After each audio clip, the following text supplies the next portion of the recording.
Welcome, guys, to the Underdogs Podcast, the most scuffed but the only podcast about PCS. I'm here with Stardust and Vestion and Low.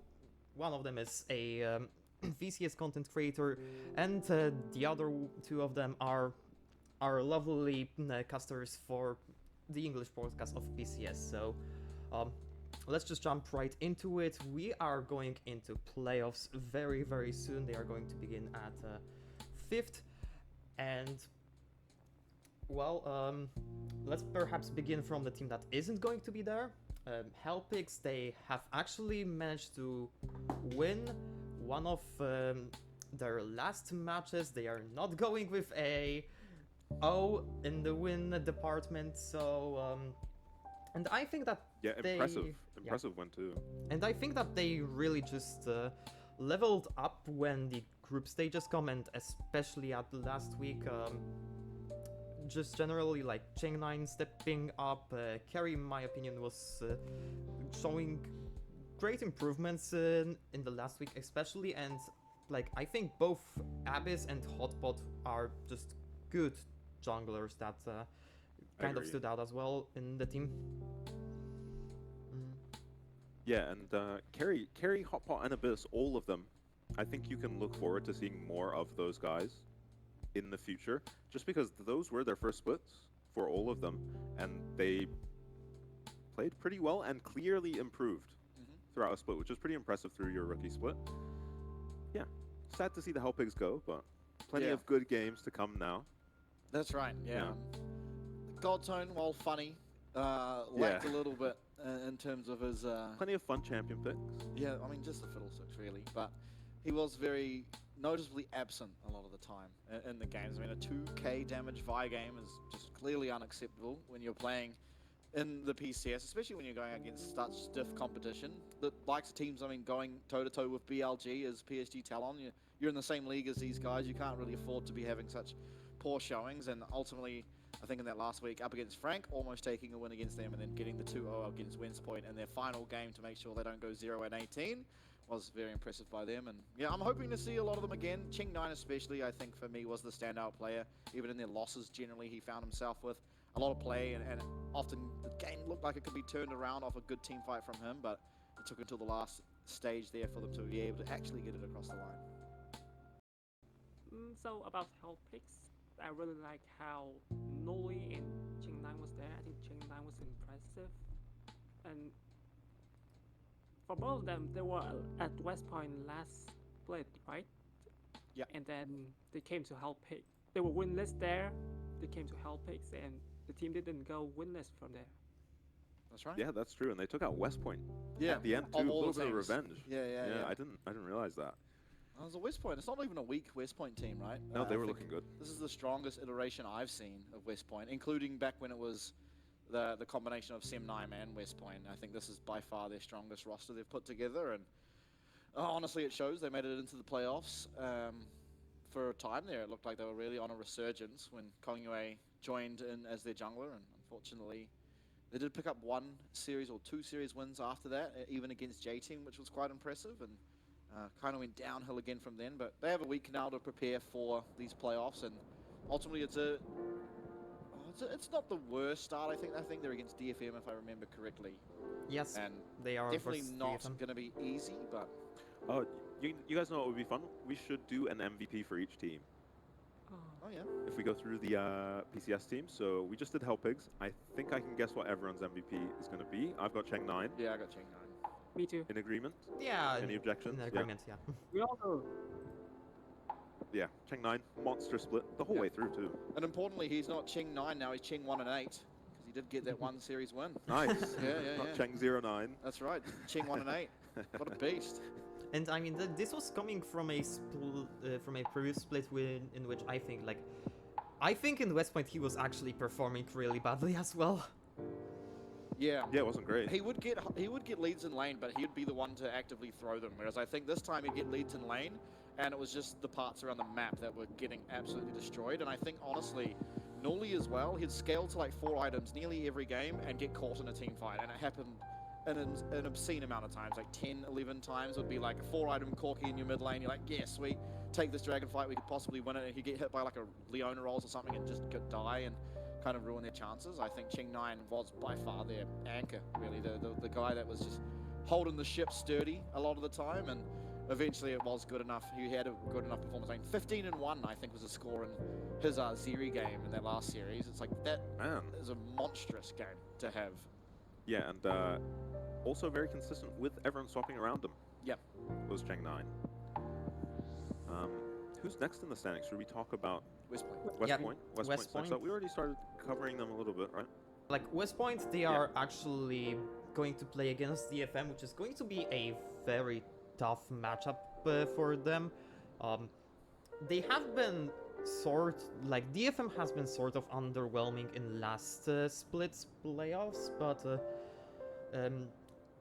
given that West Point did show how well they did pretty much lose every single matchup in the group stage, I think they should swiftly lose this one, unfortunately, and go to the lower bracket, which will probably be a more interesting matchup. But overall, like, when it comes to West Point, they did this very interesting roster. They got Kong Yue, they got 11-16, they got Lilvi, and it feels like those parts of the roster are working well.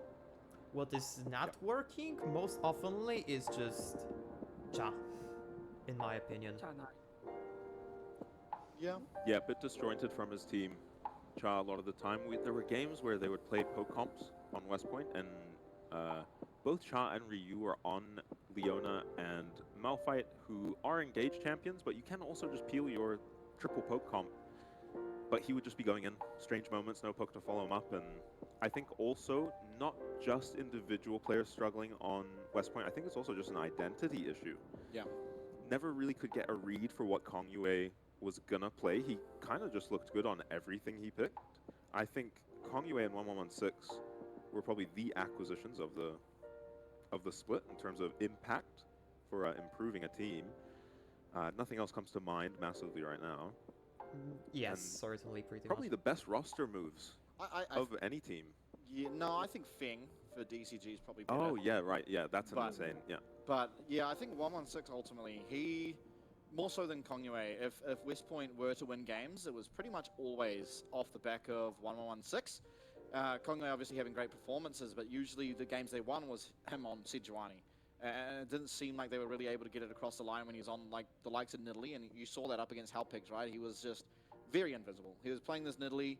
He got a few of Sejuani's camps, a few of the camps away from Hot Pot, but you don't care. If you're Sejuani and 3 of your camps get taken like 20 minutes into the game, you have absolutely no worries about that. You get the dragon on the other side, or you go for a dive, and you're much better off there as the Sejuani. I don't think Kong Yue, and the side of West Point, I don't want to just blame Kong Yue, it's always a team thing, but he never really found the impact on the carry junglers that you'd need to have to really get it across the line, especially when you're going up against tank junglers who can just work with a whole lot less money. Almost got it done on the Kindred, did Kong Yue, lest we forget. Yeah. If it wasn't for that insane Cruscata Ezreal pop-off, they'd probably win that game on the Kindred, and he was doing quite well in that game, but like you said, yeah, for whatever reason, they just can't get... I don't think it's mechanical problems for Kong Yue. For any of them, honestly. Yeah. For whatever reason, they just can't get it across the line when Kong Yue is on the carry. So that could just be telling us that Kong Yue is the person on this team that you want making engages and making decisions in terms of macro throughout the mid-game and late game especially. Yeah, I'm sure Meander remembers as well back in spring of last year when Kong Yue was on Beyond, and that team was like pretty weak outside of Kong Yue. Feng obviously was there AD carry as well, and he was quite good. I don't think he was as good as he is now. But there was times where Kong Yue would just be on Wukong and he would actually be like 1v9ing, just straight 1v9ing, and they'd pretty much only be able to win the game if Kong Yue could get it done. It feels like we're in just a completely different team dynamic where 116 should probably be their carry. I mean, even looking at their solo queue accounts, because I quite regularly now check them now that it's pretty accessible. 116 is just by far their highest ranked player. The second highest ranked player is actually Char9 in that support position. But it just seems like this guy is very, very talented. Like he is Yeah. like top 50 in Korea sometimes on the solo queue ladder. He's a very, very strong player. Mechanically, of course, to get there you have to be. And it feels like if we can move parts to work around this mid laner, Yeah. similar to how CFO often finds success, is they just have to be it protect or extend Gory's lead. I think Yeah. West Point need to play around that position to be able to find any impact in these playoffs, and especially against DFM, right? If you think back to last split, it was kind of the mid laner. I forget his name now. Is it Arya? Arya. Yeah, Arya. Arya is in the mid lane was pretty much the guy on their team that was getting them across the line 9 times out of 10, and I think it's going to be much the same Ooh, this that's split. going to be a good clash. Yeah, on the AD carries. So I think West Point going to the playoffs, they need to sort of realize that 116 is the guy that is getting you across the line if you are winning, and focus around that. I agree. So what do you Agree with think, that too. Stardust, about this DFM versus West Point matchup? I mean, as you said before, it will be two really good melee laners, but Yeah. I think in the other lanes, like, I think the FM boss lane is still better because Cha9 has Utapon, been right? pretty, Yeah. Utapon and Harp. Cha9 has Yeah, been very pretty good. inconsistent, and Luffy I don't think Luffy is too good. So this He's not- matchup, I think, Yeah. He's very safe. He's not a super strong player, but Lovi will we've lost the Yeah, Cancels, don't mind it, okay. don't mind it. okay, we have it back now. Okay, Oh. sorry, I got distracted.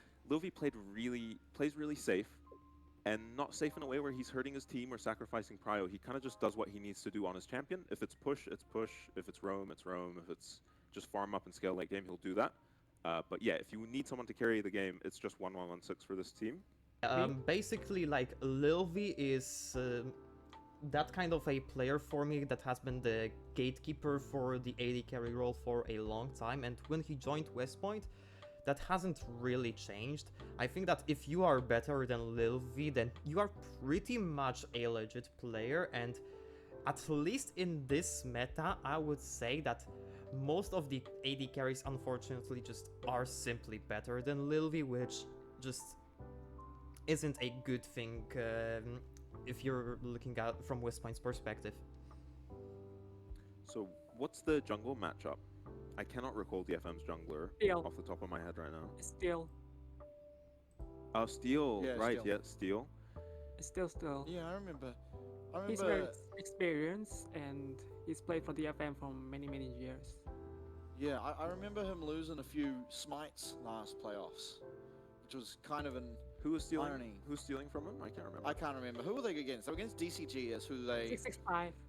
Yeah, 665, that's right. That guy's a Yeah. beast, though. I'll allow it. Yeah, and Ray Farkey up in the top lane. Yeah, Yeah. that was their weakest point. I Yeah. remember that very clearly. And Yeah. Is Ryu gonna exploit him? admittedly, I think Ryu's also West Point's weakest point. Yeah, either at him least or in my Cha. eyes. Yeah, either But him I or would Cha, I think. say, Yeah, like, I'm willing- sorry. this is also like DFM's weakest point as well. I don't think like the top lane matchup will be like that much influential yeah. because yeah, Yeah. that is just both teams' weakness. Yeah, probably a lot of Uh, Renekton, Cassante, Orange. Sorry, Stardust. I think Ray Farkey has. I've watched him in split, and I think he has incrementally improved. Okay. Okay, Yeah, that's good. Yeah. Because he was kind of last playoffs just getting gapped. To put yeah, it bluntly. he was his biggest liability last split. Yeah, Yeah. and admittedly, I remember he came into last playoffs like last minute, if I remember correctly. It was kind of like, or maybe it was the year before. I can't He remember. definitely but played that I LJL think he came straight in playoffs. at the beginning of the year.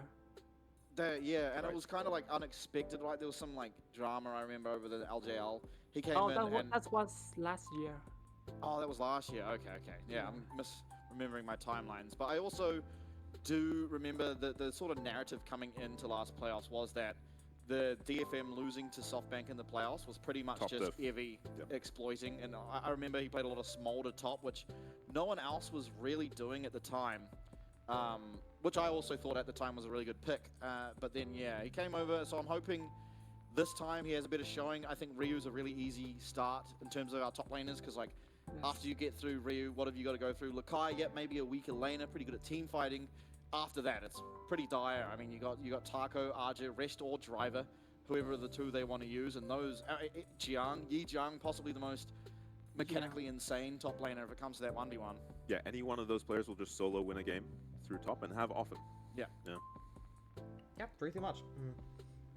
So now that we got West Point, we can talk a little bit about the next matchup, perhaps, which is going to be Frank against Team Bliss. So, you it's a quick as resident Oceanic representatives for us, like, you know how Bliss has looked in in playoffs. Believe this was the finals went 3-1 for Ground Zero pretty much, and the previous match went 3-0 for Team Bliss. So we can expect that this is like a definitively weaker team out of those two Oceanic representatives. But For sure.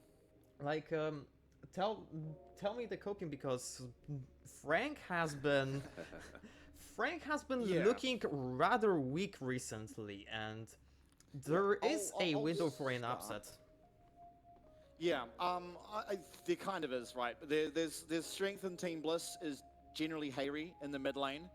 The problem, I think, with that is that you have the strength in that mid lane in Hayri, but you have to go against either Jimmy or Pretender, and Pretender so far has looked flawless. He's only played 5 games, but every single one of those games has been pretty insane. Let's be honest, he's finished the game as that Lucian like 9-2 in his first reappearance. Yesterday as well, fantastic appearance on, I can't even remember the champ. It might have just been Lucian again, I think. Tristana, maybe? Was it Pretender Tristana? It might have been, yeah. Either way, he's just clearly playing very, very well at the moment. And we know Pretender as a good player. It's not like he's not playing because he's bad, right? It's just that you've got Jimmy in as well, who is also a fantastic mid laner. And that's a strength of Bliss. They're going to have to go up against the strength of Frank in that regard. The other strength of Bliss that I think, everyone in OCE knows, and also in the PCS before in the playoffs, is Biopanther. Yeah. Up in the top lane, he has traditionally been considered probably the best top laner in the league. You could argue that Tien is now the Ground Zero top laner. But again, you are going in, your 2 strongest sort of parts of the map are your mid and top lane for Team Bliss. Your top lane, Biopanther, has to go up against Yi Jiang. That is like, Driver's getting solo killed by this guy, and no team has gone against Driver from LCO and done well. There is no one. I remember blatantly in the spring of 2023 as well, Lived. He went through the LCO playoffs playing Ilaoi into Jax, and he's like giga smurfing. He was like doing 40k damage, the next closest was 20. He came to the PCS, picked Ilaoi into Driver's Jax, and got solo killed at like level 2 and just giga entered the rest of the game. It's like the difference in level between, especially practice, right? Biopanther can only practice against the LCO teams and Oceanic Challenger players, whereas Yi Jiang gets to play against LCK teams, LPL teams, some, the Challenger teams, LJL, VCS. There's so many good top laners that Yi Jiang consistently gets to practice against, as well as the just Korean solo queue, that it just puts him at such an advantage, and it's going to be a real struggle for Bliss to try and overcome that. Yeah, and we'll get to it later, but that is going to be nice later on next year when we do have the APAC region. That teams will be getting equal practice in solo queue and in terms of scrims. Team Bliss, I think the player maybe slept on this team would be Kevy, of the players you didn't mention, just because he historically was an incredible jungler. When he was at his peak, Kevy was by far the best jungler in the LCO. It just felt like you couldn't win with Kevy on the enemy team. He would pick Evelynn in professional League of Legends games and just actually play it like it was a solo queue game and carry. Whether he's going to be able to do that against the PCS teams, we'll have to see. And if he's even going to try, he's going to need to pick up his form a bit. He's got some time. He massively underperformed in that finals. It was mostly jungle gap. Surenfire from Ground Zero completely destroyed Kevy in that series. And he's going to have to step up. If he does, he's capable of being an incredible player. I think that could be an angle. Yeah, the problem, I guess, is that Gemini is just so stable. Yeah. He's just such a stable top lane. I think the most unstable we saw him was in his most recent series on Sunday or yesterday. But even then, he starts the game walking top and solo killing Lakai. Yeah, that was Who insane. does that? Yeah. Who is a jungler level 4 just walks up and looks for a dive, does do the dive, but it's just solo. Jung didn't get an assist or anything. It was just straight blatantly a solo, and I don't think any LCO jungler would probably find that angle, I think is the problem, right? That is just such a unique Yeah, thing. I think very few PCS junglers Yeah. even find that Yeah, angle. I mean, Gemini is just an incredible player. Yeah. So, like, you've Yeah. got your work. It's sort of like the strengths of Bliss are also where the strengths of Frank are. But Frank Partially- get better practice. Partially because the strengths of Frank are kind of all up and down the Everywhere. map. Yeah, it's actually just everywhere. In I mean, terms then of Wako and individual Kaiwing, we didn't even players. talk about those. Where we see Frank fall apart is against our top teams, where they kind of have similar issues to West Point, believe it or not, where I can't figure out their identity right now. I can't tell. Gemini seems to have commit to the AP junglers. He's playing those all the time, but yeah, as a team, they just don't feel that cohesive, especially against PSG and CFO, DCG as well, managing to beat them out. But against LCO, I will continue to huff my copium and raise my koalas. But until we see an LCO team actually beat Beat the Frank, PCS team. it'll probably be a meeting in the lower bracket with, who did we decide was down there? West Point. West Point. And that'll be interesting.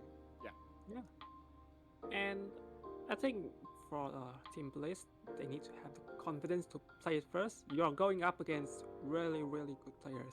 I've actually talked with BioPanther in an interview, and he just says, like, we're going to do our best and maybe hope to get a win or something. So I think having confidence is important. Yeah, low pressure situation, The, right? the mindset's really different though, right? Like in our most recent Frank series, Kaiwing with the interview, he gets to the interview and he's like, "Yep, we're wanting to get to Worlds." Whereas you go to Bliss and they're just wanting to find a win. That is a massive difference in goal and in confidence going in. It's also a massive difference in terms of the pressure on you, though. Some teams perform just crazy good when there's nothing on the line, e.g. Helpings Yeah, the other weekend. I mean, there Gary's is something on the thoughts. line though. There is, but no one's expecting you to win. I mean, Yeah. from the underdog. I mean, some Yeah, teams true. play really well as underdogs, True. and maybe Team Bliss, And who don't then get to be again, underdogs often.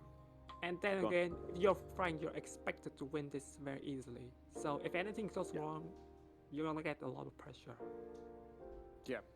I think there's enough veteracy though in the lineup to Yeah. sort of thwart Yeah. off that pressure. I mean, Gemini, Harry's Gemini really and good. Wako. Harry's very good. Yeah. Harry is Yeah. very good, and that probably should be their point of strength. But I wonder if Frank could just probably play Pretender and entirely nullify that mid lane, because Pretender, he'll never giga stomp his lane, but he's never losing it. Actually, very similar to Harry Yeah. in terms of playstyle pretender, reminiscent, but I'm afraid we'll see who's the better version of the style of the lane-oriented, play around your team, team fighting kind of mid laner.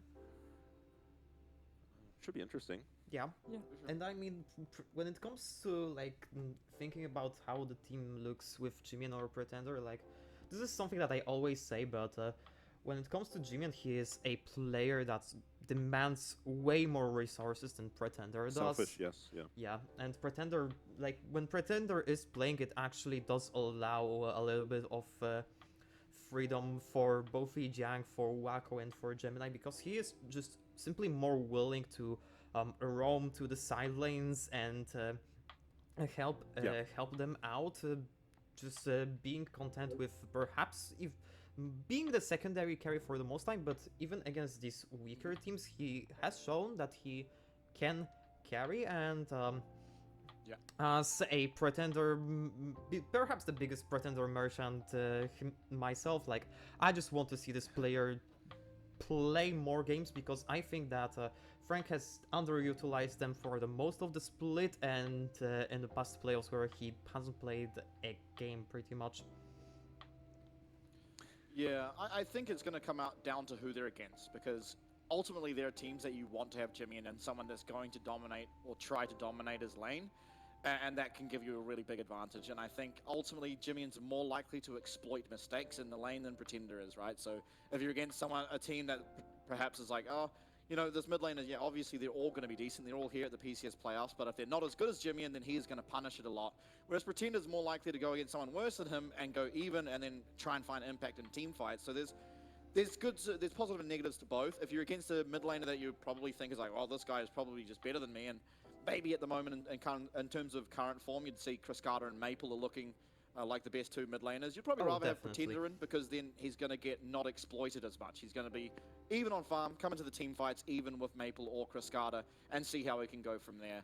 Whereas Jimmy might get, find some mistakes, go a bit too aggressive, get caught out by Ginger or 665, and then find a sort of disadvantage for his team that way. So I think it'll come down to who they're against as to who they should put in. But ultimately, I think recently in the past couple of weeks, Frank have been sort of doing one game of each mid laner, which to me suggests they're just preparing to be able to put both of them in for the playoffs. Yeah, keep them both sharp makes sense to me, and I think this might be, because I brought up earlier the identity issues for the side of Frank. That could be being caused by having two mid laners with such vastly different playstyles. It's not the mid laners who have to adapt to the situation, it's all four players and the coach around them, and the way you approach the draft, the way you approach whether you're going for scaling, lane bullying, everything. Less so now that every game is just 80 carries mid. Yeah, Well, the I comps actually are pretty cookie cutter. Yeah, more so last split, but than this split, to be fair. And maybe that's where they found themselves eliminated, possibly a little bit early last split than you'd perhaps hope as a Frank fan. Even how you play out any given game with the same two drafts, Pretender and versus Jimmy and you're going to play that game You have to play differently. the game differently. Yeah, so still maybe some figuring out for Frank, and it's almost frustrating that both these mid laners are really good. You almost wish that just one of them would be better than the other one clearly, so you could just say, okay, this is our identity as Frank, this is how we're going to play, and this is what we're going to do, but I can't blame them for not deciding between these two amazing mid laners. Okay. So now we are going to switch up into the next matchup, which is going to be perhaps the quickest one so far, which is going to be CFO against Sengoku. Sengoku has been pretty much defeated, just stomped by DFM 2-0 and 3-0 in the playoffs. They haven't been really showing like that much. Oh, sorry, that's SoftBank Hawks. Welcome to the most scuffed podcast. So yeah, am I not having this full screens actually? Whatever. It's Kinatu, Elim, Jet, Yuki, and Gang. Like some of these names that you probably know. Elim, which has been a jungler. Elim. That has been playing in the LCK for a long time. Jet has been pretty much a stable mid laner that has been top 2 or 3 for the most time in the LJL, but we haven't really seen them that much because he was constantly losing to DFM. And Gang, he was a support for DFM. He's a really experienced player, and nonetheless, that Sengoku roster hasn't really been able to break through, and it does seem like they are the odd ones among the LJL teams, and I wouldn't be surprised if they just got a double loss playoffs this year. Yeah, it is a rough side of the bracket, I think, for Sengoku to be on. And ultimately, I mean, starting off with CFO, and yeah, they've looked a bit weaker over the past couple of weeks. They're ultimately still contending for one of the best teams in our league. Yeah, and we give CFO a very hard time. I feel like I give them a very hard time, but they really do only look silly and make foolish plays against PSG. Yeah. And how much of that is just PSG kind of clowning on you and making you look silly? The reason we're harsh on them is because they should be a legitimate threat for first place, and they haven't looked like it this split. And so they're still clearly first, second, third, somewhere in there, but haven't looked like first. So we're critical of them. But, I mean, going up against a weaker team, you're never betting against CFO. Yeah. Yeah, and I think this match they could use a substitute mid laner. Maybe. Hongq? Yeah, I agree. Yeah, we talked about that. Get some experience on him. He's really talented, but he needs more playtime to prove himself. This match could be an opportunity. Yeah, and Hongq, Yeah, like he did get to play that one game. Yeah, Yeah. played one game and it was against Chris Carter. What a rough way to start. it was against Chris And Kata, honestly- who might perhaps be pretty much the strongest mid laner in this meta, and Hongq, like, he was just getting pretty much stomped in lane, and in teamfights he wasn't looking that bad. Like, he still was getting picked off at some time, like the time where he just got 1v1'd by 665 in the jungle. Yeah, what was that? Like, it is very apparent that he needs some experience, but Yeah, he needs that time kind on of a stage. matchup, that it seems like a prime time for him to get some. Yeah, it should be. And honestly, in that game against DCG, it felt like I was watching Hongq get comfortable on stage in front of my eyes. Yeah. He was improving within that game. Yes. So definitely invest in this player if you're CFO and put some time on him, because Gory's been struggling and been a liability against these very strong teams in PSG. If you want to go to Worlds and actually do something, might be through Hongq, who knows. I really hope that graphic you were showing, I really hope 2007 is not his birth That's year. birth year. It That's is. why he's It only is. he's just turned old enough to play. Good. I do want to come back real quickly, Meander, because I think Mhm. I'm very passionate about this point.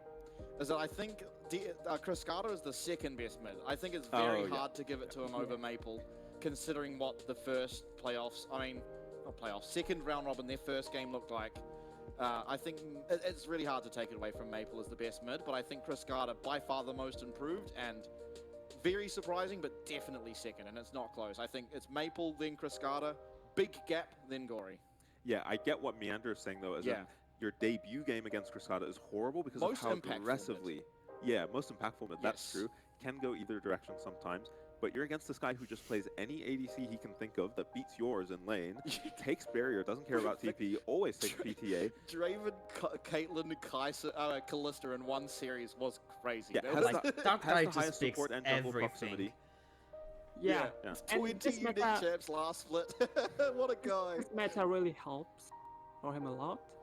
Oh yeah, We'll 80 see carry how meta's how crazy. he will adapt in the next patches, but so far he's really good. Yeah, no, I think Big fan of that guy. Chris Carter is by far Chris Carter and 665 are the two most fun players to watch. Yeah. Closely followed by Yijian, I think.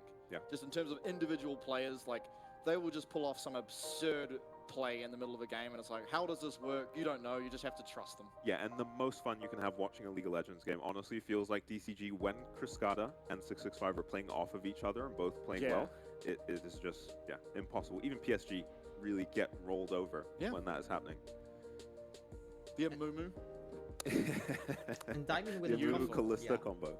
I mean, I would say that you've talked about how Chris Kata is like the most improved mid laner, but I think the most improved player overall has been definitely 665 because like he was the tilt king, he was the guy to just sometimes to either like 0-10, pop 0-12. off or Sprint go it. or sprint it, go 08 and just completely lose the game by himself or with Chris Kata and this DCG I team don't know, has I don't know if been you guys saw the interview.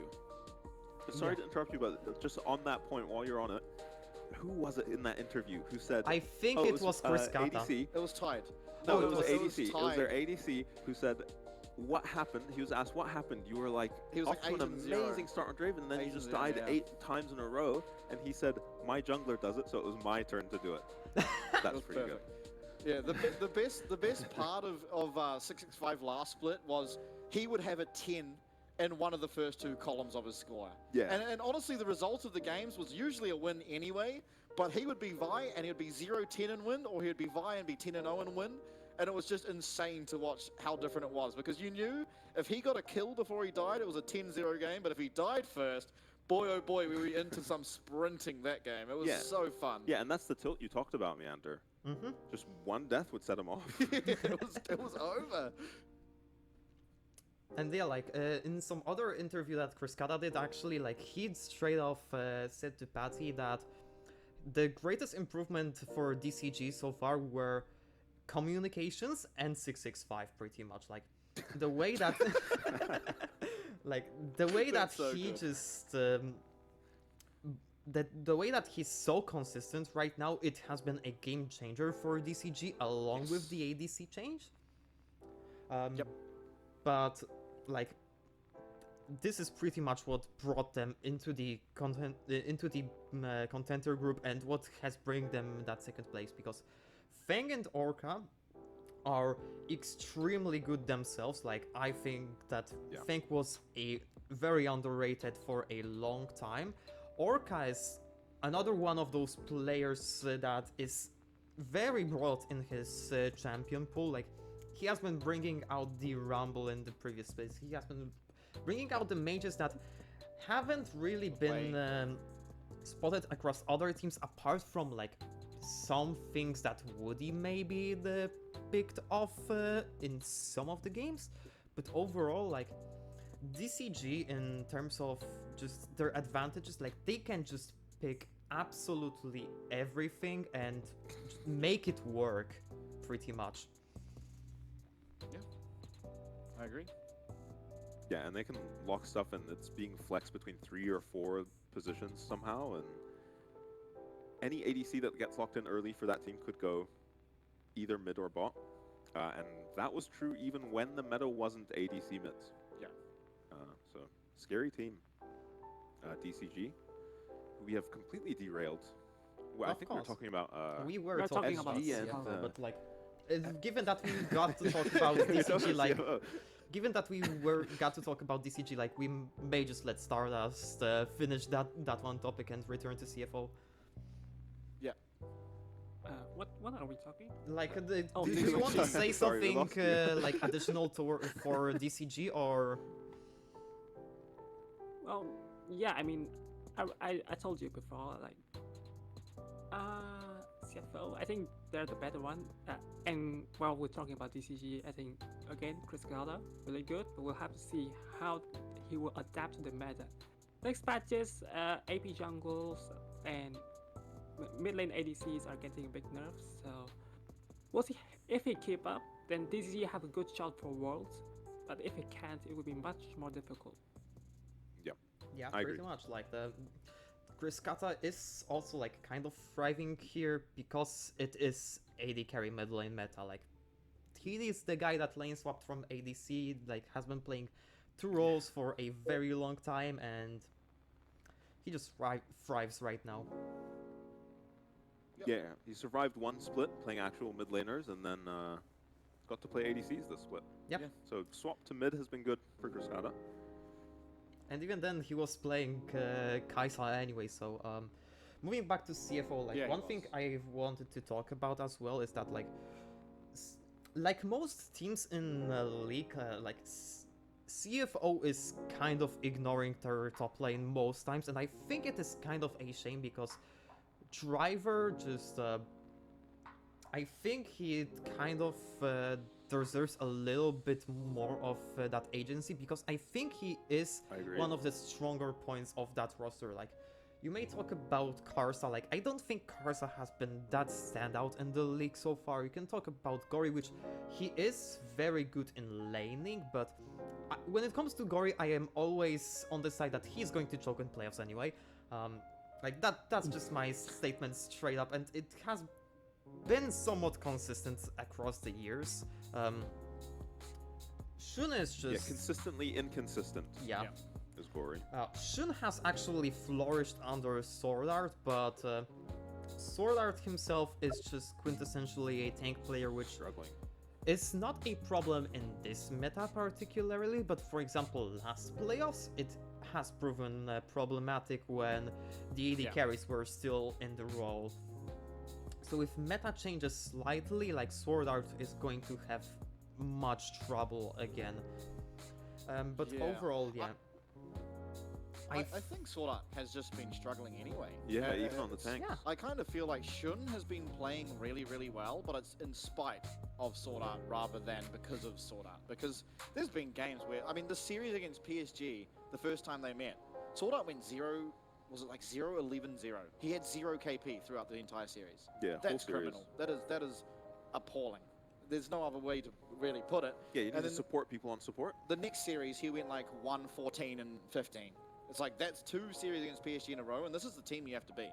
There's like, you know, if you want to make a statement that you're going to Worlds, you're good enough to get there, beating PSG is one way to do it. DCG managed to do it. CFO have not even come close. Yeah, and I mean, the list of problems for CFO just feels like it's just stacks up.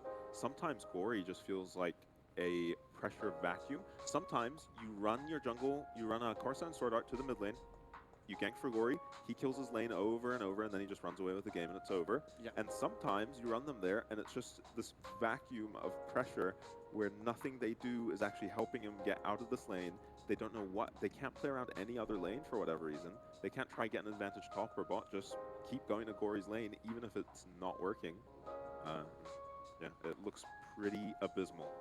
Against does the happen. really good teams. Against PSG, Yeah. Frank and DCG, I think, are the only teams we have here in the PCS that can do that to Yeah. them.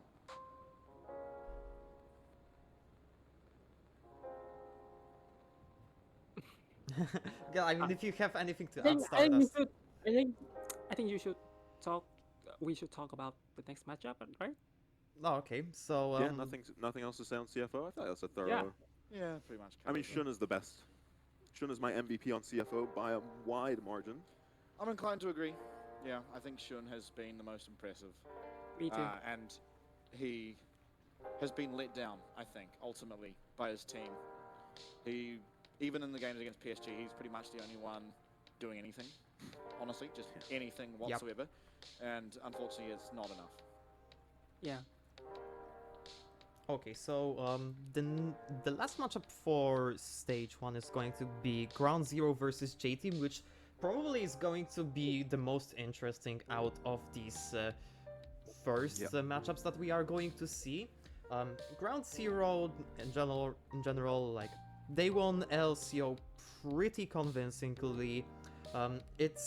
There are some new players that I haven't actually been familiar with in Fighto and Kurak, in the mid lane and support role.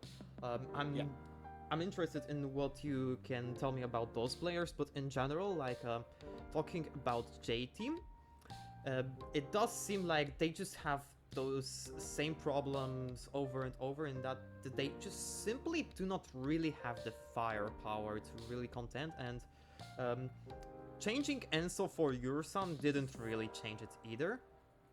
Chi-Chi, in my opinion, has improved slightly, but who knows if it is really just the AD carries being really OP right now as well. Yeah.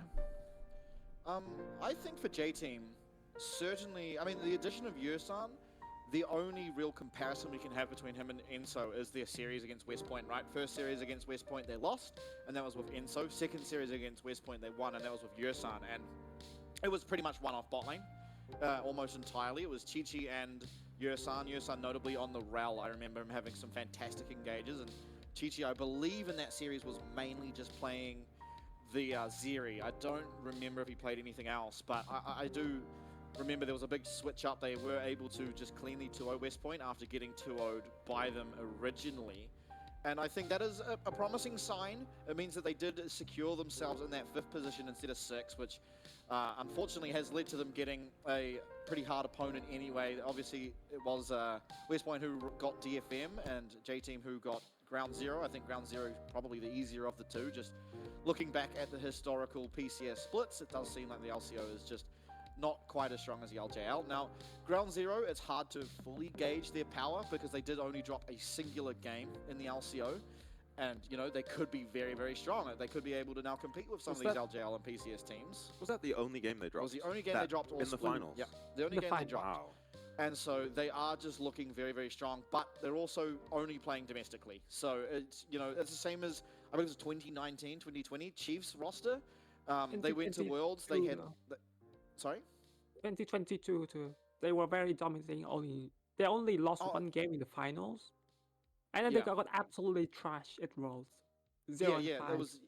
It was the Chiefs, and they didn't lose. Yeah, they lost one singular game in the finals. Went to Worlds, didn't win a game, not a singular game, and that's could happen again here, honestly, and it's impossible to know. There's a thing that kind of happens even historically with a lot of teams. If you maybe throw your mind back to NA LCS's TSM. They're a team that is so dominant in their region that they borderline can't play from behind. Yeah. Because they're just so used to being ahead. They're so used to being the favorites and the stronger team that when they're in imbalanced games, because they're used to just all of their players being better than all the enemy players, when the game is more imbalanced and you have strengths and weaknesses, they might just be unfamiliar in that scenario. But they have looked very good, and I think J-Team is a good matchup for them. They're a very inconsistent team. Yeah. I think if you're going to win this game, it's going to be through Surenfire.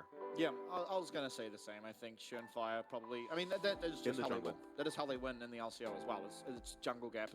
They have the new additions of Kurak and Fido, but don't really think that they are making the roster necessarily stronger. I think he's just one-to-one is a stronger mid laner. The mid laner Ground Zero had last split, and he got Omega exploited by Chris Carter. It was like a 20-kill RE game in 22 minutes. It was by far the biggest stomp I've ever witnessed in League of Legends history. It was beyond belief. At least in like sort of, when we get to PCS playoffs, it's essentially a tier 1 league. We're combining a bunch of leagues together. You have to consider it pretty strong, but just getting that demolished, and I think Keze is a stronger mid laner, as well as Benvi was there.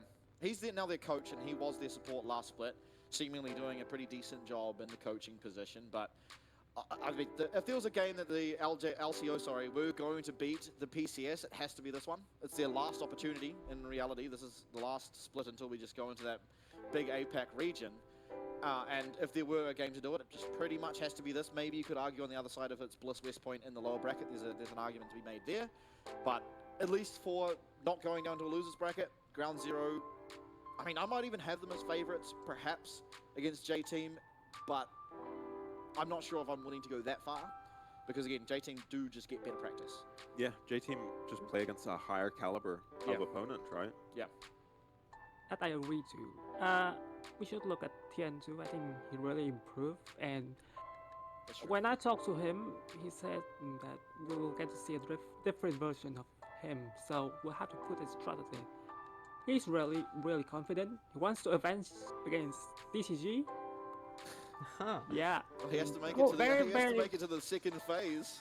Very tall order, but Yeah, he's got to get through CFO, by the way, to do he that. has a goal, and maybe we'll see how well he can reach that goal.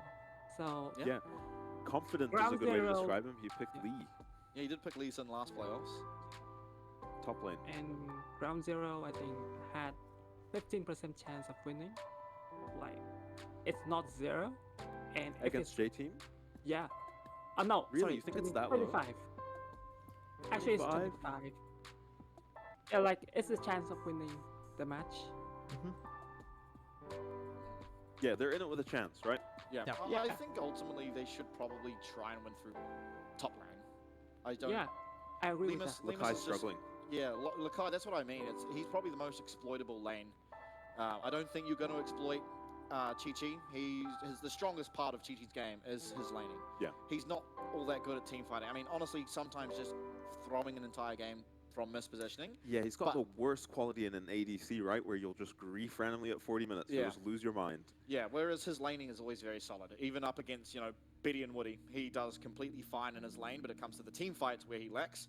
And honestly, the side of Ground Zero, that should be good for them because Lemus is a very low resource AD carry. He can do a lot Consistent. with quite a little. Yeah. Which that bodes well against J-Team. Their top lane, Tien and Schönfire, probably can find ways to exploit Lakai. I think Lakai's looked exceedingly weak in his lane phase. Much weaker than before, and he's always kind of been a weak lane player. He's always been suffering in lane. You'll probably remember Meander when he was laning up against Drivers Gragas and solo died like 5 times.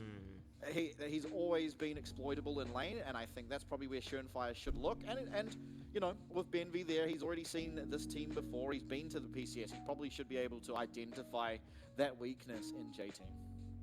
Yeah, I agree. And when it comes to like the jungle matchup as well, I think that this perhaps is like the best matchup possible for Sharonfire. Like, I think that in current circumstances, Lava may actually be at the bottom of the jungle pool here because he hasn't been really able to recover that kind of performance that he had before he was like kicked, benched, like pretty much kicked from J-Team for some time. When he was like back then, he was actually like showing some mechanical prowess here and there on picks like Last Diego year, right? and stuff, but now he just kind of looks like a supportive jungler all around and has been pretty much a non-factor across all of their games, except for the fact that he picks Ivern like as the only guy in the PCS, which do that. Casa for as himself. well. Casa's played some Ivern. Oh. Yeah. Point is, yeah, Lava, pretty much if he doesn't get Sejuani, Maokai, or Ivern, he is kind of lost, really, in the current meta, it does seem. And maybe that's something to do with how Enso or Yosan's able to play around them, because a lot of the supports in our teams are doing a very good job. You know, Woody playing around Junja, Sword Art just walking around with Caster the whole game. Same thing can be said there with Orca and 665, and maybe it's something to look at in how the support plays with Lalva. But in general, the fact that no matter what, if he gets the Sejuani, Maokai, and Ivan ban, he just looks like a non-factor is definitely a concern. Yeah, I agree. Okay, so we talked about pretty much all of the teams besides the one that has pretty much been at the top for this whole time, and they were almost undefeated until DCG came in and 2-0'd them. So let's talk about PSG, because the way that they have been playing this split has been very interesting, to say the least, because like against the bottom teams like the JE teams, the West Points, the Helpix, they have been playing pretty much standard for the whole time. Yep. But when it came to these more dangerous matchups, they were just cooking. They were going for these lane swap matchups, they were baiting other teams into lane swap matchups, and for the most part it just resulted in a stomp with Junjia like clearing 3 quadrants of the jungle and just snowballing the game from there. Until like 665 just matched his pathing really well. And is it a red flag for PSG that like DCG may be actually the team that perhaps is dangerous for them, because CFO got stomped a day later anyway, but Yeah. DCG, maybe they are just the team that can mechanically match them, which just wasn't really seen for the whole history of PCS pretty much. Yeah. CFO should. Yeah, I don't think so. And the reason why I don't think so is because we saw the first 2 series between PSG and DCG was just an absolute stomp. There was like 20-minute games in there where PSG were just wiping the floor. PSG get their first place locked in and then go against DCG.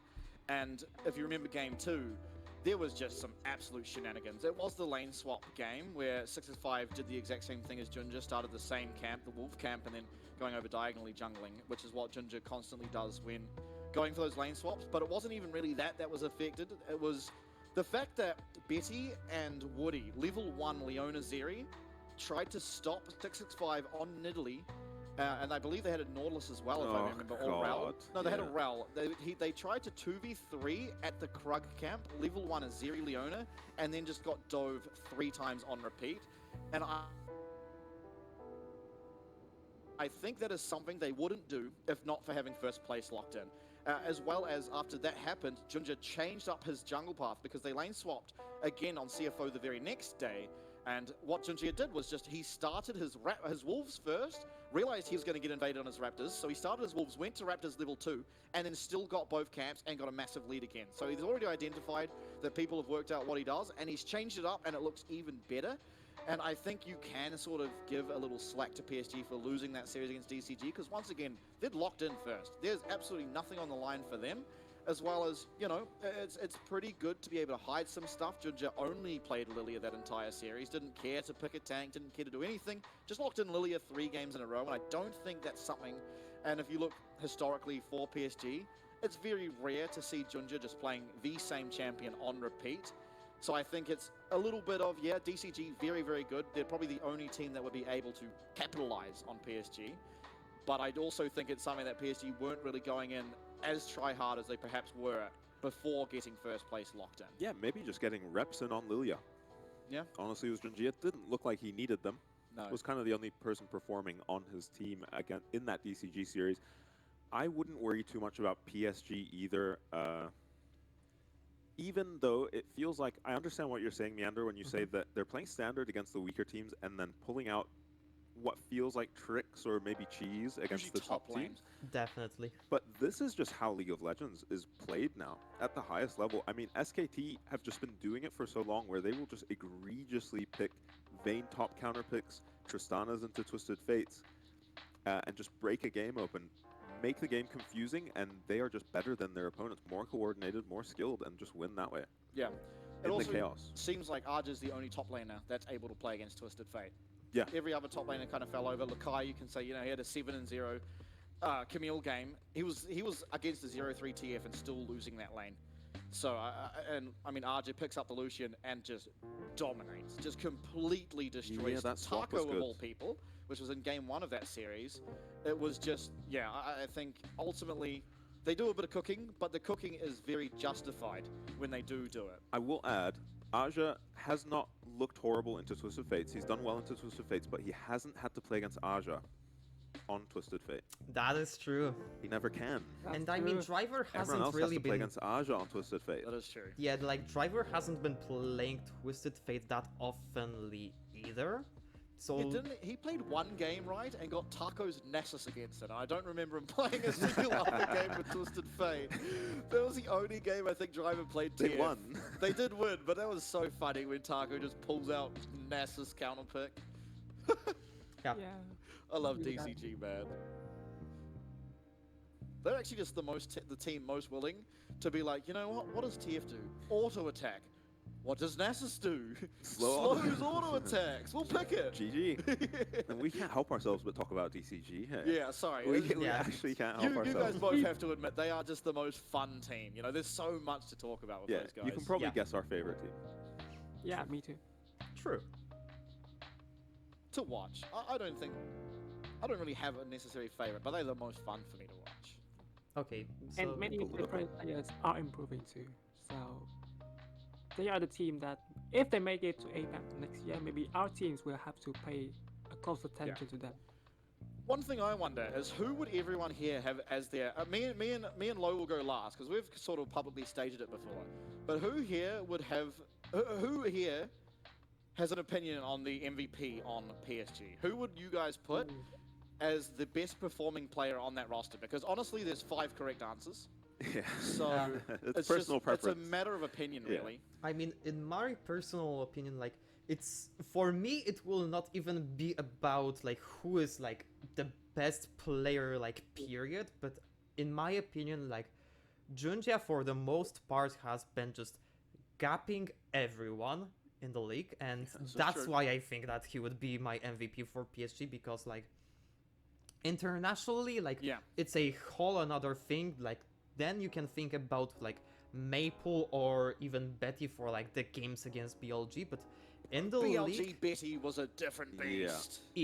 he definitely was, like, but, That like, is real. in league, it's just Junjia all the way, just because how much better he is than everyone else, pretty much. Yeah, leaps and bounds. Yeah. You would have argued Casa should be the second best. It's looking like 665 is right now, but Junja is so much better than 665, at least like for this split. I mean, honestly, historically as well. But I agree with you that Junja is much better than every other jungler. Yeah. What about you, Stardust? Ah. I mean, as Miranda says, 5 correct answers. Very, very difficult. I think all of them have performed really well. I'm going with Junjia. Like, Okay. his way of Okay. play is really, really good. Really controls the map against all the other teams. Also, he's handsome. He is handsome. Yeah, that's he true. is. He is. Stardust is as well, so just choosing the other handsome guy. Classic. Takes one to know one. That's right. I think, for me, my opinion, actually differing from you guys, I have... It's hard for me. See, Junja would be like my third pick. My first and second are Woody and Arja, Yeah. and I think Woody's my first. Ooh. Because the support role is so much about being at the right place in the right time, currently, and I think out of every support, no one compares to Woody. He is just Definitely. everywhere he needs to be, and not only that, I don't remember a single time he's made a mechanical mistake. Not a single mechanical error. Not even like a flash in the wrong direction, mistiming a stun, nothing. He has just played so flawlessly this whole split, and it somewhat goes unrecognized, right? You see a big 5-man rally engage, like, yeah, that's sick. When you're playing Leona, you don't really find that. You just Zenith blade someone, ult someone, Q someone. But it's where he is, and he's just always in the right place at the right time. It is so insane to have that level of consistency throughout 18, I don't even remember how many games they've had. It's roughly 20 to 24 games they've played, and he has not made a single mechanical error and just always been at the right place at the right time. So I think I have Woody. as my pick for the sort of VIP or MVP rather for PSG Talon. Yeah, so I actually have Aja, and it is Okay. because he is just able to completely take over a game by himself. It feels like the more Like the Poppy. yeah, on Poppy even, the more people you commit towards Aja's lane from either team, the better it goes for PSG. If you 3-man him, 2-man him, he will find a way to get the maximum out of that. I get frustrated for the enemy team just watching this guy escape with the most ridiculous situations on champs that should never escape. Against things like Sejuani, Renekton, Leona flanking him, he just walks out of those plays somehow on a Twisted Fate, and he constantly and consistently does stuff like this. Also, completely willing to play around his team, does not need to carry, and can set up Junjia, facilitate Maple or his bot lane to carry a game as well. But also just the best at Big playing the Aja carries fan. right now as well. So Yeah. you got to just get the best of both worlds with that guy, and that's true. It's been pretty impressive. Honestly, as I said at the start, there's 5 correct answers. You know, Maple has been probably the only mid laner not to have just instantly lost his team a game through mid. I think probably the only player. Chris Yeah. Garda did against PSG. Maple fell behind the Callista in that game too, but ended up finishing the game like 11-3 as that Lucian and almost bringing it back. You know, I think he's been the least exploitable mid laner and the most likely to stomp his lane. So, you know, credit there. Betty, very consistent. Just he hasn't been getting almost any resources because PSG Talon, unlike every other team in our league, actually play through top. The only team to do it. And they're making it work. They just let Betty sit bot lane, 1v1, collecting gold, and he comes to a team fight, absolute beast. This team, if you can't tell, is my pick for our first seed going to Worlds. Yeah, me too. I Me think too. I think it's a no-brainer, to be honest. Yeah. Yeah. It doesn't seem like anyone's particularly close to the level of PSG Talon. Oh, SoftBank, hang on. Yeah, We'll see I how don't far think SoftBank are. SoftBank is there as well. Yeah. I don't think they are. you got to think about it. There's just the quality of practice that PSG Talon get, right? That's a good point. And especially now, one thing that's important, and Low will know this from his time as a pro player, to get scrims against good teams, you have to prove you're a good team. Going 5 games against BLG at MSI is a very easy way to prove that you're a good team. Yeah, the LPL teams should just be lining up to play against them now. And so once you do that, it's like, wow, they've now gone from probably doing scrims with mainly LCK challenges and LPL challenges to actually getting some scrim blocks with the real LCK teams and LPL teams. And obviously I don't have any information if that's true, but that's just traditionally how esports tends to work in terms of those scrim blocks and League of Legends in specific. So I imagine the practice PSG Talon get is unparalleled to any other team in the region. Yeah, that's a good point. I never thought of it that way. And them doing so well might actually be getting other teams in our region, like CFO, Yes. scrims, good scrims as better. well. Yeah.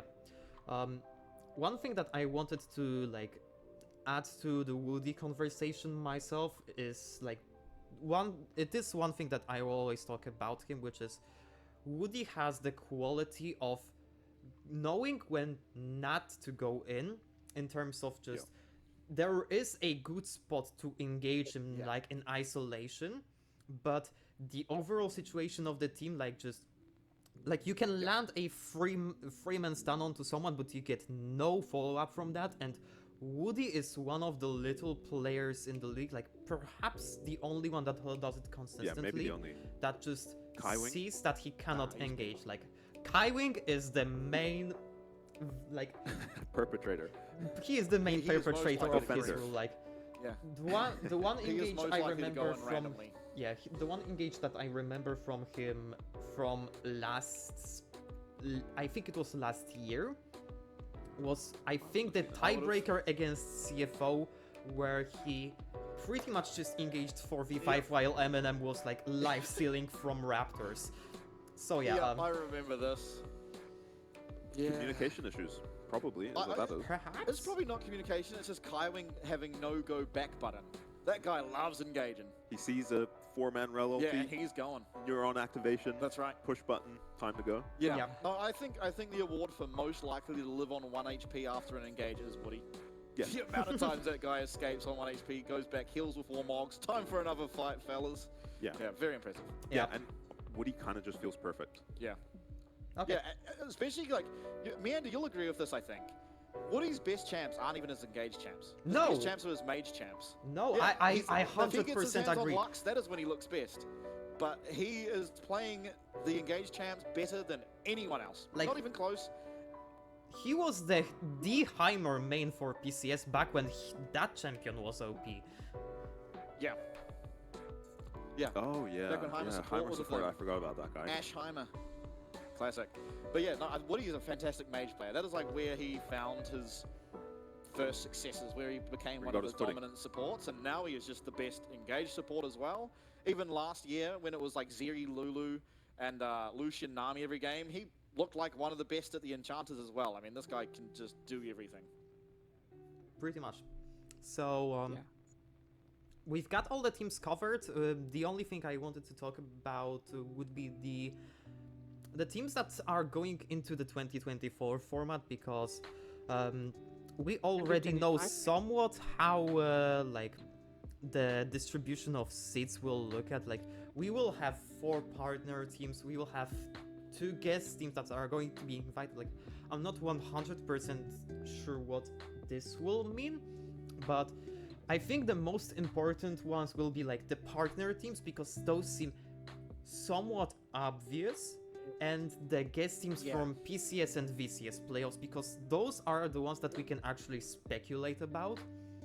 And when it comes to those guest teams, like, we can pretty much expect that it is going to be the one that is going to be on the highest place, that is not PSG and CFO, because I expect PSG and CFO to definitely be the partner teams. Partnered. Yeah. Agreed. And then it is pretty much a contest between like DCG, SoftBank Hawks, and like perhaps Frank, if they actually get better. Yes. Oh. I think the important part is there's also 2 invited guest teams, right? So that can be like, one team, and I guess going in, you'd have to assume it would be SoftBank that placed the highest, just based on their dominance in the LJL and last split. You'd have to just assume going in that 3rd place, or 2nd place perhaps, would be SoftBank.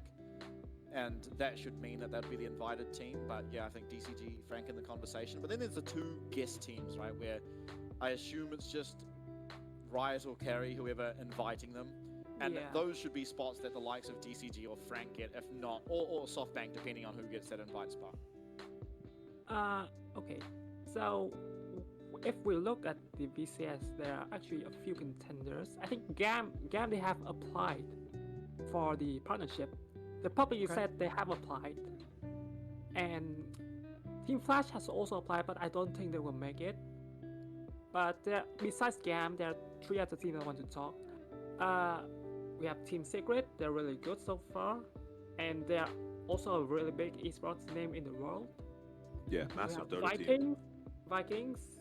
One of their owners is SOFM. Yeah. Oh, Oh, wow, okay. okay. The other team is Team Wales, but it's more unlikely they got the spot because they haven't been doing too well, even with 2 Koreans.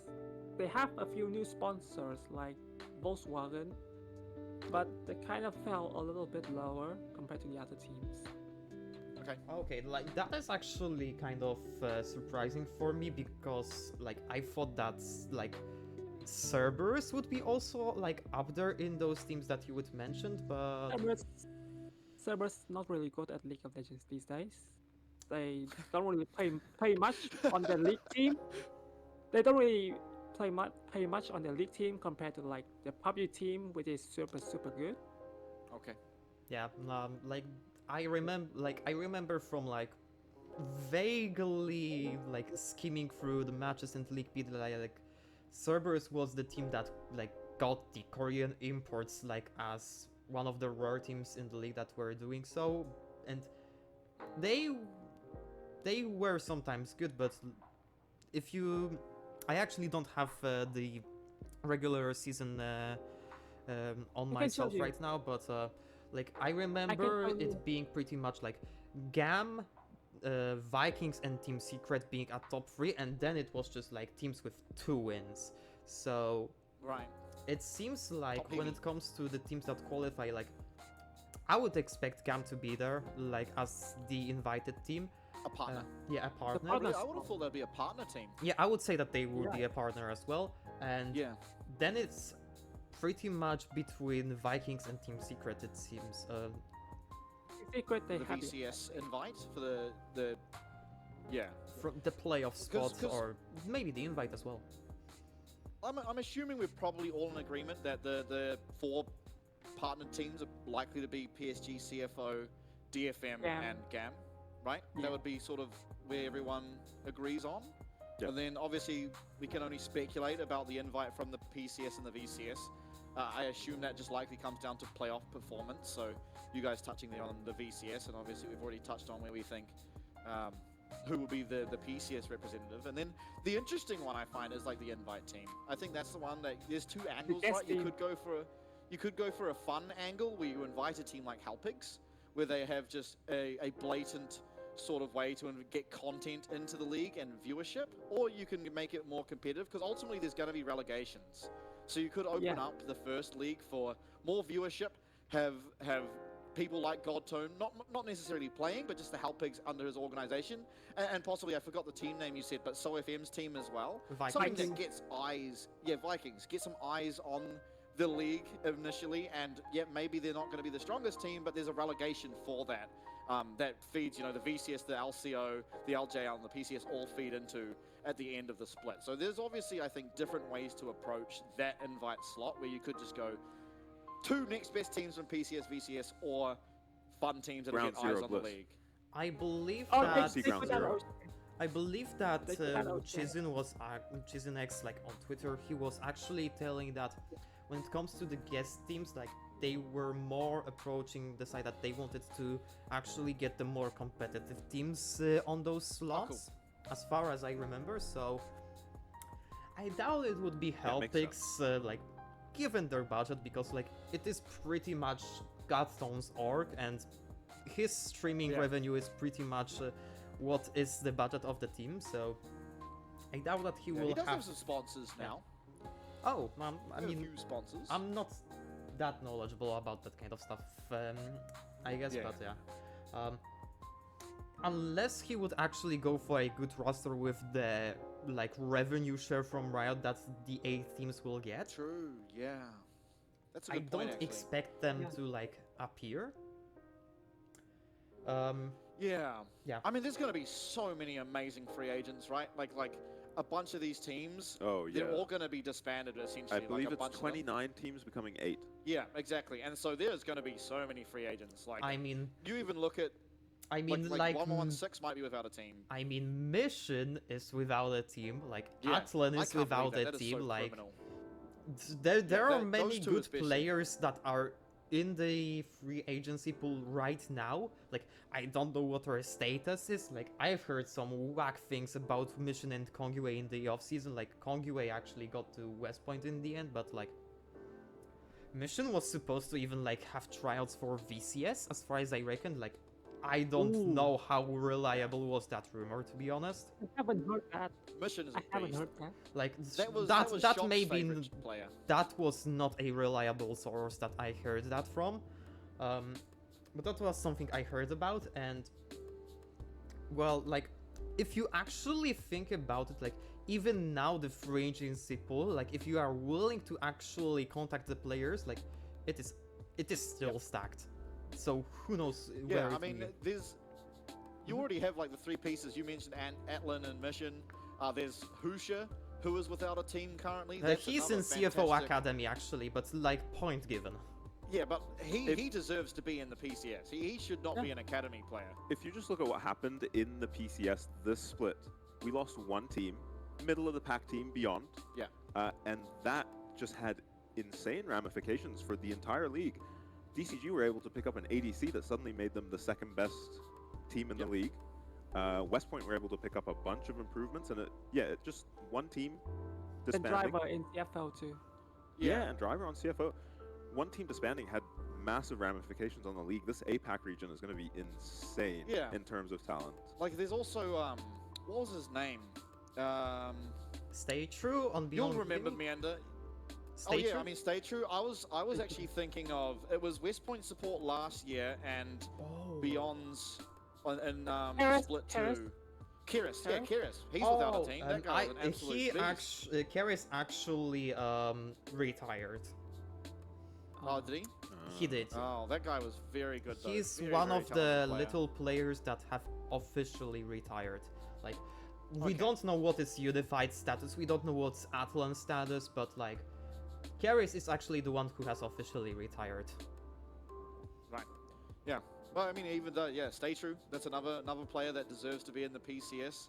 Not, there's just not enough spots, and admittedly, some they would be upgrades on over some of their counterparts that are currently in the league, but obviously probably asking for more money than an org possibly has available to spend.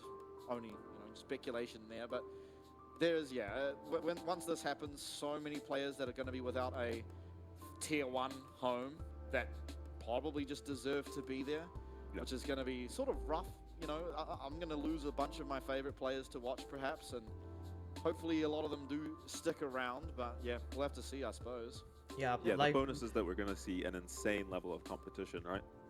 like, I'm going to say that, like, as a hardcore PCS fan, like, I am actually interested in what happens in the tier 2 leagues now, like, in this new 2024 Yeah. format, because, like, Yeah. 8 teams is kind of little, like, and We heard, yeah, we do heard that the individual leagues will still stay, but as Yeah, a true. tier 2 in relegation. Yeah, Barn did mention that on Twitter, so it is all staying the same, but And- it's a tier 2, and there'll be relegation tournaments to get into the tier 1 league. Right, so the tier 2 teams play against the relegated tier 1 teams to see The who bottom tier 1 stays? team. Okay.